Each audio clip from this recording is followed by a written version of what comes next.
nilivyosema, ni sosi yetu nzuri ya fedha za uwekezaji Marekani. Tunapokuja Russia na wenyewe kwa kipindi kirefu hapa hapakuwa na activities kwa sababu kadhaa.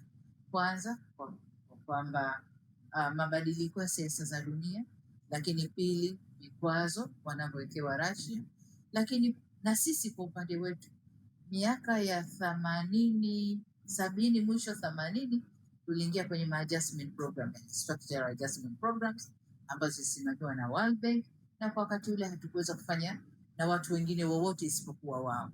Kwa hiyo mpaka tumemaliza ile phase na tunaendelea nao mpaka leo. Kwa sasa hivi siasa za dunia na chumi za dunia zilivyobadilika, kama Tanzania sisi hatuchagui wa kufanya naye kazi, ila tunakusanya kila mtu anayeweza kufanya kazi na sisi aje tufanye naye kazi na sisi. Kwa tunaposema hatufungamani na upande wote, utaangalia wale superpower za block zote wapo, tunafanya nao kazi. Wa Ulaya tunafanya nao kazi, wa Marekani tunafanya nao kazi, wa China wapo hapo, Warusi ndo tumekuja hivi, wengine tunafanya Asia tunafanya nao kazi, Japan, India tunafanya nao kazi. Singapore, nikirudi kesho kutwa kuna ziara, rais wa Singapore anakuja Tanzania. Hiyo ndio maana ya kwamba hatufungamani na upande wowote, hatuchagui, tunakusanya. Baada ya kutembelea Russia, ni fursa zipi ambazo umeziona kwa ajili ya vijana wa Tanzania? Kwa ajili ya vijana wa Tanzania, kama unavyojua population yetu ni 60% vijana, si? Kwa hiyo mambo yote tunayozungumza hapa kwa ajili ya vijana wa Tanzania. Tuna fursa kwenye kilimo. Kama mmesikia pale kwamba kwenye kilimo kuna fursa nyingi. Tayari wameingia kwenye kilimo chenyewe. Uzalishaji wa ndizi. Ndizi zina soko kubwa sana. Warusi tumewapa kama hekta 6,000 kule Morogoro, na wanaangalia nyingine ili wapande ndizi. Vijana wetu watapata ajira na watakuja, kutakuwa na biashara kubwa kwenye eneo.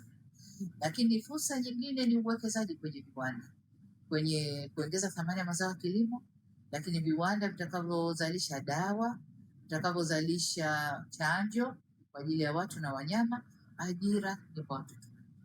Tuchukue fursa nyingine kwa Urusi, Mkuju project hii ya uranium. Ile project itaajiri vijana 20,000 katika fani mbalimbali. Kwa vijana wa Tanzania wako huko ndani.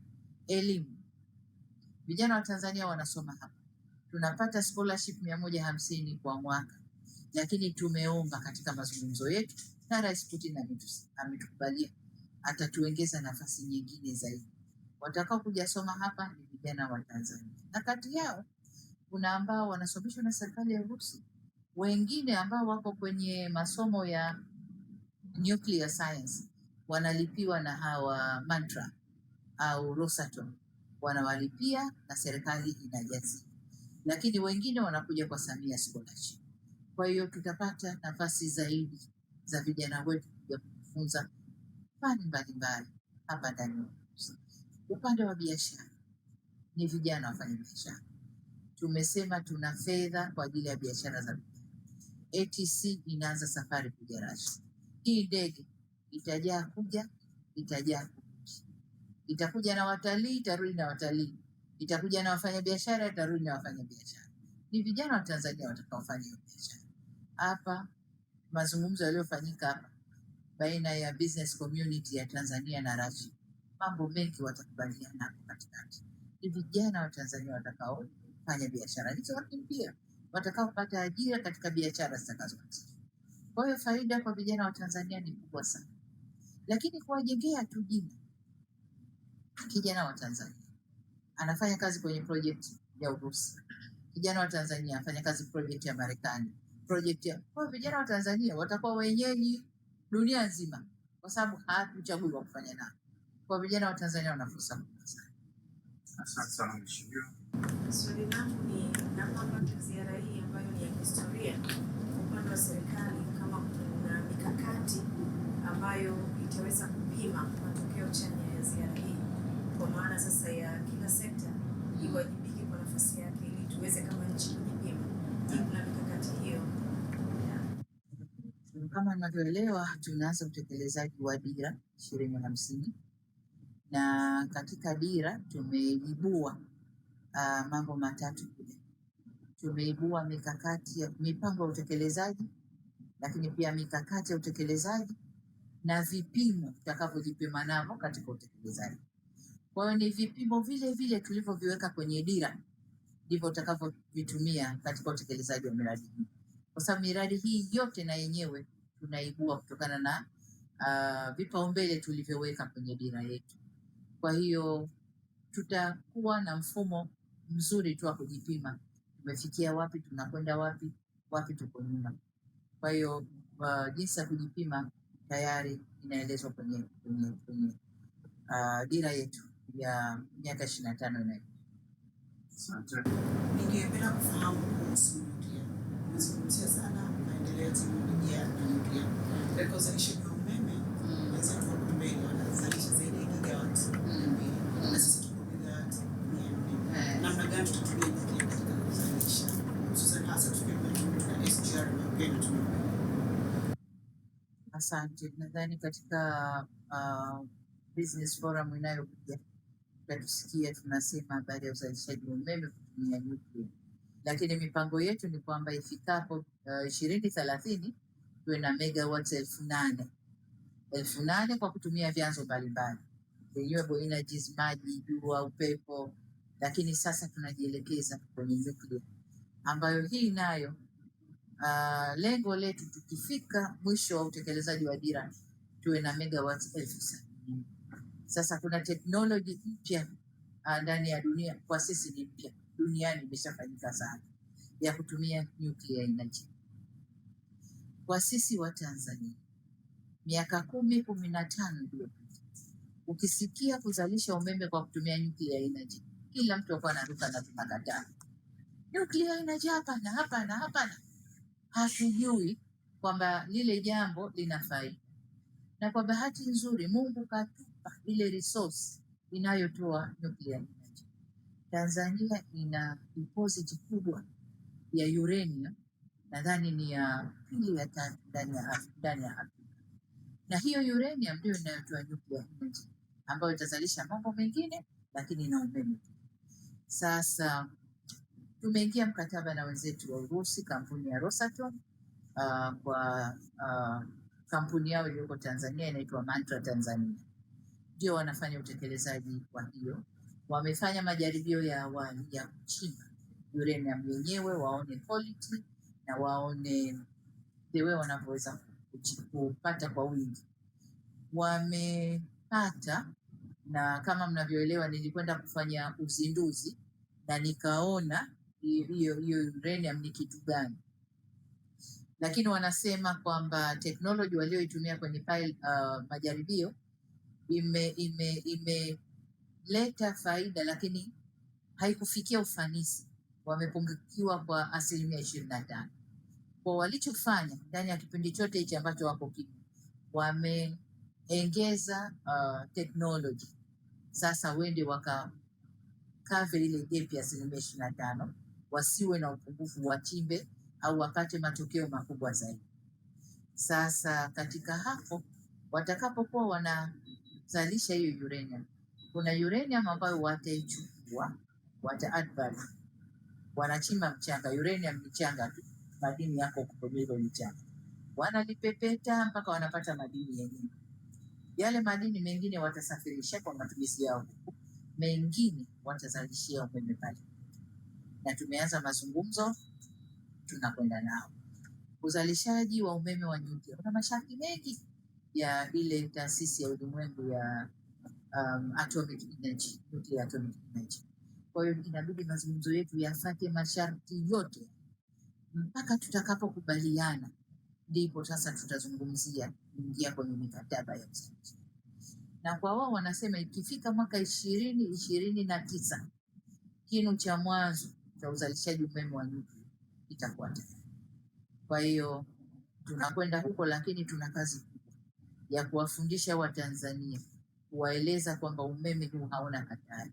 Umeme huu ni umeme kama mwingine, na unakwenda kutuongezea kwa kiasi kikubwa umeme wetu Tanzania, na kufanya Tanzania tunaposema ni epicenter ya biashara, basi iwe kweli epicenter ya biashara. tutauza umeme, tutavutia uwekezaji, tutafanya mambo mengi kwa kuwa na umeme mwingi kiasi. Leo unahitimisha ziara yako ya kihistoria hapa Urusi. Naomba kufahamu unaondoka hapa ukiwa na kumbukumbu ipi kuelekea nyumbani? Kumbukumbu ya kwanza, heshima tuliopewa kama Tanzania. Nadhani wote mmeona mapokezi tuliopewa, lakini kubwa ni ile kwamba niseme ni kama tumekupatia. Njoni ndugu zetu, muda mrefu hatujaona, mlikuwa wapi? Mlipotelea wapi? Hebu njoni ndugu zetu. Hilo pia ni kumbukumbu, lakini jengine ni utayari wa Warusi kufanya kazi na sisi. Kama tulivyosema, tumekuja kwa mazungumzo, lakini tayari mambo mengine yameanza kutekelezwa. Kuna miradi ambayo imeshaanza kutekelezwa. Kwa hiyo utayari wa Warusi, lakini tumekuja na maombi makubwa ambayo yote yamepokelewa. Tumekuja na kuomba kuongezwa scholarship, ambiwa tumepata. Tumekuja na ushirikiano kwenye maeneo kadhaa, na kwa bahati sisi tuliidentify, tulikuja na maeneo kama 7 na 8, na tukawakuta wenzetu wameshaisoma dira yetu na wameibua maeneo 9. Wanasema sisi tumeisoma dira yenu, tumeibua maeneo 9, sisi tumekuja na 8. Kwa unaona kwamba lugha zetu zinafanana. Kwa hiyo ile kukubaliana na kwamba sasa tuko tayari kuanza kazi na nyinyi ni ufanisi mkubwa sana. Hii ziara imefanikiwa mikubwa sana. Teknolojia nyuklia ina sehemu kubwa pamoja na umeme. Kwa sasa hivi sisi hasa tunahitaji kitu gani hasa katika teknolojia nyuklia? Tunahitaji watupe kitu gani hasa ambacho kitaweza kutusaidia kwenye teknolojia? La kwanza ni elimu kuhusu kutambua teknolojia ya nyuklia. Lakini tunapoingia kwenye teknolojia ya nyuklia, tunahitaji nuclear engineers, engineer watakaofanya kazi kwenye haya majalo haya, tunawahitaji. Na fortunately au kwa bahati nzuri, pale ndani ya Urusi hii Mantra wanasomesha, na jana pale kulikuwa kuna kasichana kamoja kanafanya PhD kuhusu nuclear engineering, amekuwa sponsored na Mantra, yuko pale yeye na wenzake. Kwa la kwanza elimu kwanza kwa wananchi kujua vizuri, lakini la pili wataalamu wetu wa ndani kuifahamu vizuri, ili watakapofanya mambo yao wasije wakatuchenga na wakatudanganya. Kwa la pili hilo. La tatu ni products zinazotokana na hiyo nuclear, na product kubwa hapa ni umeme. Sasa kama kutakuwa kuna by products nyingine, tuta negotiate nini tunaweza kukubali na kuchukua kutoka kwao. Lakini kubwa, Tanzania tuna ile agency ya Atomic Energy ambayo kwa muda mrefu inafanya kazi, lakini haiko active kama inavyofanya kazi sasa hivi. Kwa hiyo ushirikiano wa wizara huku na kushirikiana na mambo ya nyuklia na ile agency yetu au wakala wetu wa Atomic Energy kule Arusha, sasa hivi ule wakala utakuwa na kazi kubwa kufanya, na watasimamia vyema teknolojia ya nyuklia pale. Pale kuna wataalamu well trained, lakini hawako na kazi kufanya. Naambiwa pale Nelson Mandela Arusha, wenzetu wa magharibi walitengeneza nuclear energy pale, somehow tukakosana, wakalifinika, liko pale limefinika. Sasa labda kwa sababu tuna uzoefu na sasa tunataka kuitumia, hawa wenzetu watakwenda kulitizama lilifinikwa lifikia hatua gani. Je, tunaweza tukalifufua wakalitumia tukatengeneza kitu cha maana. Lakini nuclear energy tunatumia hospitalini kwenye mionzi kwa wagonjwa wa kansa na magonjwa mbalimbali, tunatumia hospitali. Kwa hiyo kuna matumizi mengi ambayo tunaweza kutumia kwa nuclear energy, lakini cha muhimu umeme. Mheshimiwa Rais, kwa kipindi kirefu mataifa ya magharibi yamekuwa yakishirikiana sana na Tanzania na kufadhili bajeti kwa kiasi kikubwa na ujio wako hapa nchini Urusi na jinsi ambavyo umepokelewa. Baadhi ya vyombo vya habari vya nje vinaripoti kama ni Tanzania kuanza mwanzo mpya wa kuchungulia kutaka kuhamia kwenye kushirikiana zaidi na mashariki kuliko magharibi, kutokana na masharti hapa na pale ambayo yamekuwa yakitoka magharibi. Inaonekana kama ni mwanzo mpya wa kutaka kuhamisha nguvu mashariki. Kauli yako ni nini kuhusu hili? Tunafanya kazi na kila mtu na mifano nimeitoa hapa. Sasa ni juu yenu waandishi wa habari kuweka ile mifano na kuchimba zaidi zile nchi nilizozitaja zina miradi gani Tanzania, zinafanya nini Tanzania. Zungumzeni na kituo cha uwekezaji Tanzania, wakupeni kwa kila nchi. Australia kwa mfano wana miradi mingi ya madini ndani ya Tanzania. Uingereza ukiangalia miradi yao ya madini hata peji 3 ziko pale. Ufaransa tunafanya nao mengi, lakini Ufaransa kwa sasa hivi tumeingia nao makubaliano kwenye Matei Plan, watakuja kutusupport Tanzania kwenye mambo kadhaa. Kwa hiyo si kuhamisha nguvu zetu kwenda huko, lakini ni kuongeza wigo wa washirika. Hii ni sawa na kwamba nimeachana na huyu au tumetengana, nimekwenda kuzurura huko, lakini kaona narudi kwa mkuu mwenzangu. Kwa hiyo tumerudi kwa mkuu mwenzetu, lakini sikuhamishia nguvu, tumeongeza tu ushirikiano. Kama nilivyosema, tunakusanya, hatuchagui kwa merits zao, hapana. Sisi kila tupenye opportunity ya kukuza uchumi wetu, vijana wetu wapate ajira, sisi tunaitumia. Na ndio maana tuko na wote hao, tuko mpaka na wadogo wadogo, akina Belarus hao, wakina nani, wote tuko nao, na kila mmoja mwenye vijimradi vidogo vidogo. Mwingine ana mradi wa kufuga kuku tu pale Tanzania, lakini tuko naye na ni rafiki. Vijana sio wanapata kazi, uchumi si unakwenda. Kwa Rais, katika ziara hii mikutano mingi imefanyika na fursa nyingi wa Tanzania watakwenda kunufaika nazo katika sekta mbalimbali, lakini hapa yale maeneo ambayo na moja kwa moja wa Tanzania wataanza kuona matokeo yao ni maeneo gani ambayo unaona Mheshimiwa Rais katika yale yote mengi watakwenda kunufaika haya moja kwa moja wa Tanzania wataanza kuona utekelezaji wake kwanza? Ni elimu, hasa elimu ya juu, na elimu ya juu kwenye fani mbalimbali, kwenye fani za afya, nuclear energy, nimesema, kilimo na maeneo mengine. Lakini la pili, tutakapoanza uzalishaji wa bidhaa za afya, dawa, chanjo, Watanzania wataona, kwa sababu inakwenda kutupunguzia mzigo mkubwa wa kuagiza kwa kutumia fedha za kigeni, na tutazalisha ndani. Lakini la muhimu zaidi kabla ya afya, mbolea, sekta ya kilimo, uzalishaji wa mbolea, uzalishaji wa mazao. Soko la maparachichi nimesikia pale wako tayari kuchukua kila kitu kinachozalishwa Tanzania, na kwenye masupermarket yao kuna stendi maalum ya bidhaa za Tanzania, kuanzia kahawa, chai, avocado, mambo gani sijui, wako tayari kuchukua.